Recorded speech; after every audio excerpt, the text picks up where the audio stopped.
Polling in Panama.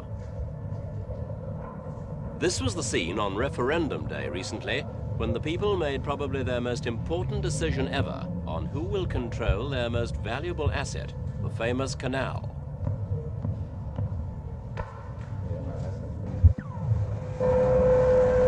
This locomotive, they're known as mules, is towing a ship into the Panama Canal, a 51-mile waterway which cuts across the narrowest point of Central America, linking the Pacific and Atlantic Oceans.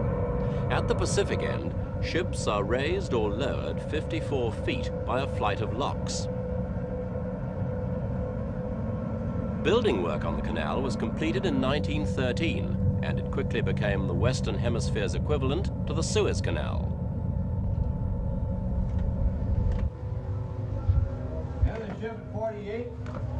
34 ships go through these locks every day, and the average toll they each pay is $11,000, only a tenth of the cost of sailing round Cape Horn, the only other route between the two oceans. Steaming peacefully through Panama is much easier than battling through the Cape's Antarctic storms. One person who'd never have made it that way was swimmer Richard Halliburton. They charged him a toll of only 36 cents when he passed through in 1928. But he didn't have to be towed in and out of the 6 sets of locks that raise ships above sea level at each end of the canal.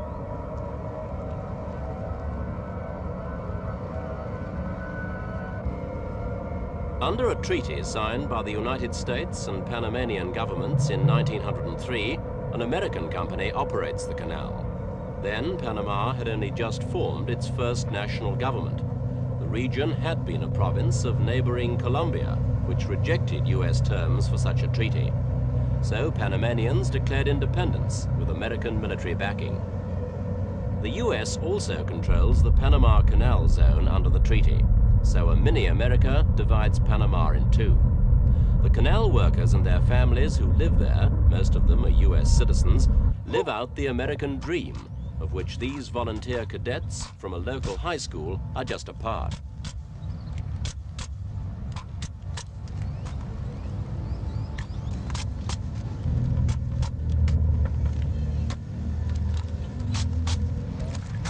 Parades, both civil and military, are an integral part of American folk culture.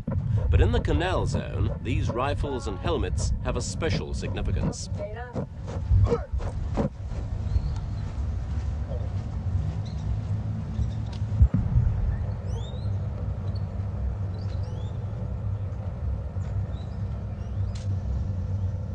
The zone contains 14 US military bases, which is 14 too many as far as many Panamanians, particularly left-wingers, are concerned.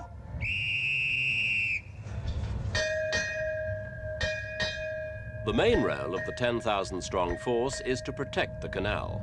As a shortcut between two oceans for the US Navy, the canal did have great military value.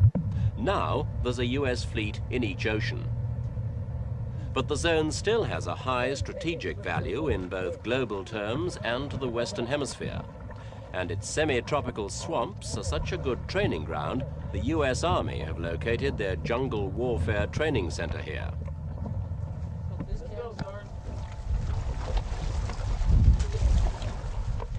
As well as being a main artery for world shipping, the Panama Canal carries a significant portion of American coast-to-coast trade. During the Vietnam War, it played a major part in the American supply operation. Then, 70% of US military supplies for the conflict passed through the canal, though changes in worldwide political relations make such a situation unlikely to recur. Okay, go! Hold on, hold on. Hey, bring that thing over here.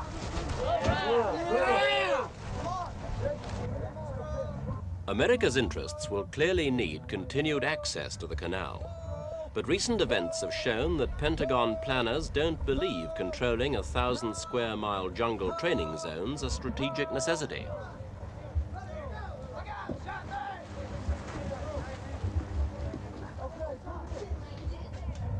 The supermarket's an American invention that's affected life in many countries. In the canal zone, there are company stores called commissaries. The company imports the ingredients of the American way of life all the way from home and sells them at US prices to people earning US salaries in the middle of a poor Central American republic. Is it good? I like it.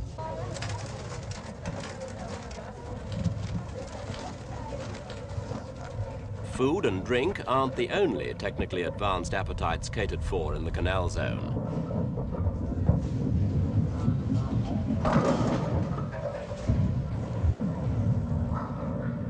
Life in Panama may be isolated from the mainstream of American society, but many people who live in the canal zone say they find it a tropical paradise. Workers on short-term contracts find bowling a cheap pastime while they save up to buy homes or businesses in the States.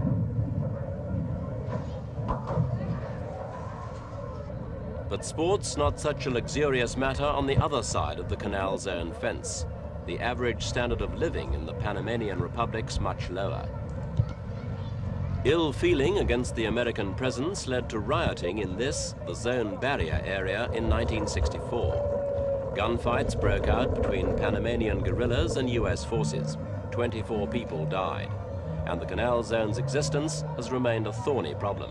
In Washington on September the 7th, President Carter and the Panamanian President, General Omar Torrijos, signed 2 treaties aimed at solving the problem. If approved by both countries, the treaties would provide for Washington to surrender the canal and zone gradually to Panama by the year 2000. The waterway would stay a neutral zone with an American right to intervene if there's a security threat. Some US military bases would stay until the final takeover. In addition, America would give Panama $200 million as a loan, a $70 million gift for slum improvement, and $20 million to start a development bank. Elia de Ramirez is a strong opponent to the treaties and led opposition to the referendum. The government wanted the proposals accepted. We asked her why they shouldn't be. In 1967, when another set of treaties was proposed, we had 6 months to study them, and we rejected them. And this government promised that these new treaties were not going to be as those, and that they would not even serve as bases. Today, we have found out that they do not only serve like bases, but in many other points, they're even worse. And if those were rejected in 1967, can you imagine in 1977 to accept such treaties? What about violation of human rights here in Panama? There's been some criticism directed at General Torrijos and his regime regarding violation of human rights. We have violations of human rights in Panama every day.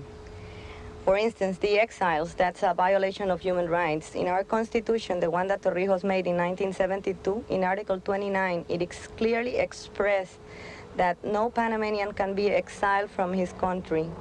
And as you can see, they are all over the world now, exiled. So Torrijos doesn't even respect what he even writes on paper. We don't have any trust for him anymore. We have more people starving, more people without any employment. You do not have any freedom of speech. You cannot get together, otherwise they will say you are making subversive plans. They will send you to jail, they will torture you, they will put any charge that they want. When the lawyers go there to present an habeas corpus, they don't care about that. What's going to happen if the plebiscite turns out to be positive, if Torrijos gets his mandate from the people? We know that that plebiscite is going to be positive, even though whole Panama votes no, because they have the weapons and the tanks given by the United States.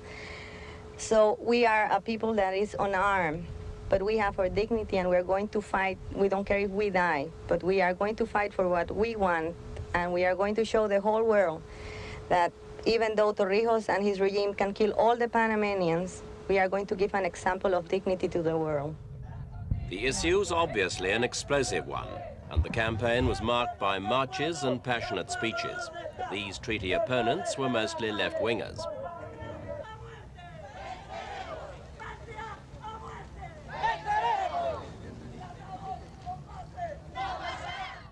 The hands that might have carried guns or petrol bombs used an almost artistic political weapon.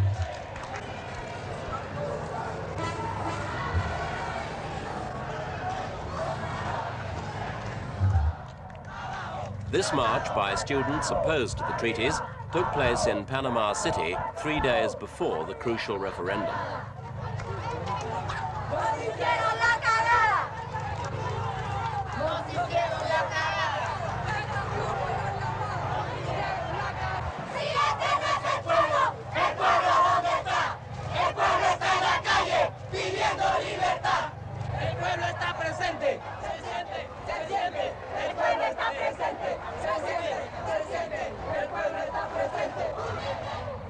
Violence threatened when a rival march by supporters of the agreement drew near. Anticipating a street battle, the left-wing students gathered stones for missiles.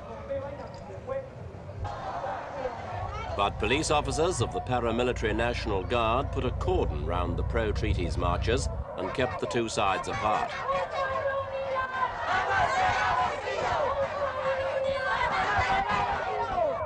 Pat Fulton's an American living in the zone who doesn't want the pact to take effect. If the treaty is ratified, I plan to leave within the first 6 months before the treaty goes into effect. Because I have been vocal, because my picture has appeared in the paper, the Panamanian authorities know me, and I believe I would suffer severe repercussions. So while there is still a chance to get out before they can, the airport transport agreement at the airport is nullified, I'm going to leave. So you think there definitely will be repercussions against people who've been vocally outspoken? Yes. And what if the treaty doesn't pass in the United States? Will there not be trouble also? There will be some trouble here, but I believe basically there will be a big sigh of relief in Panama among the people. Any trouble that the Guardia might want to start, or they might want to start through the students, could be taken care of by the Canal's own police and the U.S. military.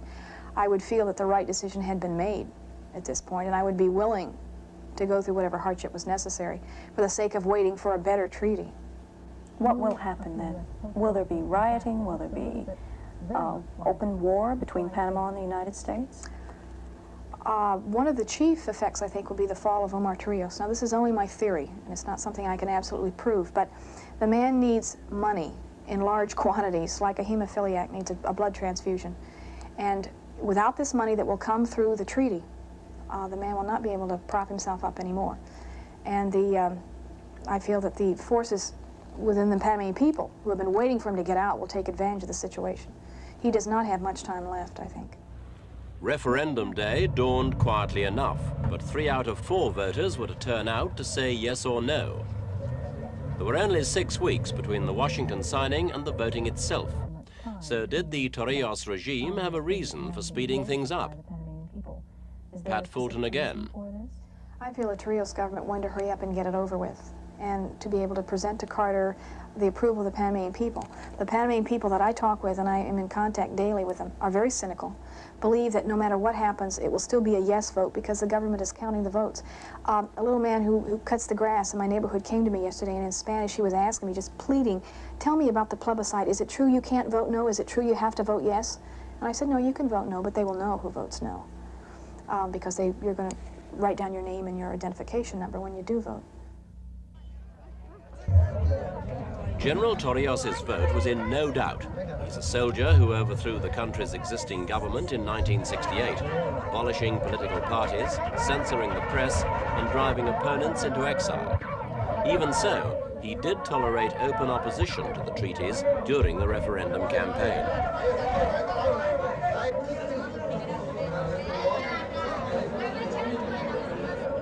The result was announced after the count in a government office. Panama has a population of nearly 2 million, and of 800,000 people eligible to vote, just under 375,000 was said to have backed the treaties. The no vote was put at 188,000, so the result was 2-1 in favor of the agreement. Panama's acceptance of the treaties can't have been unexpected, but United States Congress approval isn't being taken for granted, and it's essential if the agreement's to be put into effect. 2 powerful lobbies oppose it.